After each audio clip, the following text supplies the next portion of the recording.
Hi, I'm Jamie from Sci-Fi-Vision. Thanks so much for talking to me today. Appreciate it. Hi, Jamie. Enjoyed the new film. Yeah. So to start out, for people who haven't seen it, can you just sort of tease what can we see from Titus in this new version? Oh, in this new version, you can see Titus, the ferocious strategist at war, and obviously here you can really see the survivors, the leftover rebels in this, this second edition. It was really about how we come together and how we, as a unity to really, you know, go against the mother world. In a sense that we were individually just a fragment, like almost like a sand, and unify we're more like a stone. To with a stone you can do much damage than with sand, right? And so that's the idea. That's the metaphor. Right. What I wanted to ask you now is about obviously there's no, I know, I guess the town is real, I was told earlier, but I know there's still a lot of, green screen with all the effects. For Is sure. that something that you find easy to deal with, or is that something that you find more challenging, kind of having to make stuff up the way you see it, or Well, how does that? yeah, you're right. Sorry to cut you off, but I find it more challenging. But obviously, on this edition, we were so much more connected to the idea of the earth and cultivating and trying to preserve that. And there was very little green screen, if you will, because that a village was alive for us, and so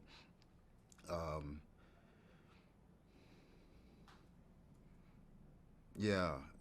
I'm not sure if I answered the question, but No, no, yeah, that would make it a lot easier if, mhm, when it's actually there, I'm sure. yeah. But there was a lot of fighting in this film. And what about the action stuff? Is that Well, something the that you gravitate physicality towards was that you so much enjoy? more. The physicality in the second one was so much more than the first one, of course. And this is the time that we all literally are unified to really go to war. And this is really about the war. How we all able to survive this war.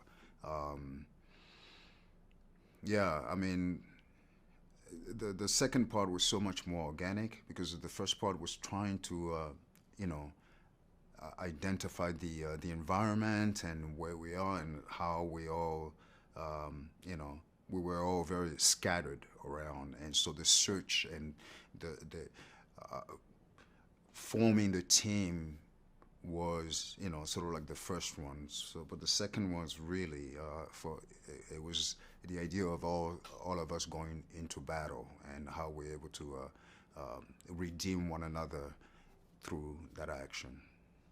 Right.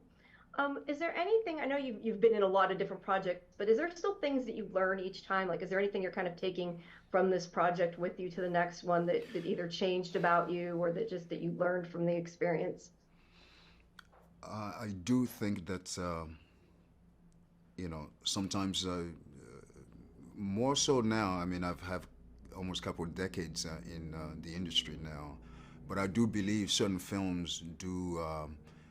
Given the fact that you are the instrument of interpretation, so much of the film will be left in you, and so much of you, of course, is invested in the film. And but I do sometimes is quite difficult to gauge how much and where, or what have you taken from this particular experience. But if anything, I kudos to Zach, how he is able to make this story very organic, in a sense that you could feel that this particular story of Rebel Moon mimics a bit of our reality today, the world politics, the tentacles that are Right. holding certain places, back. Um, yeah, it resonates. Okay. Okay, great. Well, thank you so much. Have a good rest of your day. And like I said, I enjoyed the film, so thank you. Thank you.